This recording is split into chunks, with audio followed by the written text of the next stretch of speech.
មានชมឡាយក៏អូនអាចឆ្លើយខ្លួនឯងបានដែរ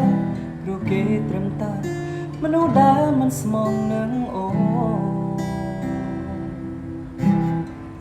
ឲ្យបងត្រូវធ្វើបែបណាបើជីវ៉ាមិនតន់អងអាឡ័យបងដឹងចិត្តថ្លៃកាភ្នែកចរណៃអូននៅមានគេចាប់ដៃ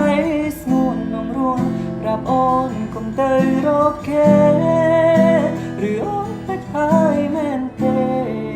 គេធ្វើឲ្យអូនឈឺចាំយ៉ាងណា ក្លែងប្រាប់បងថាគេនោះជាមនុស្សប្រ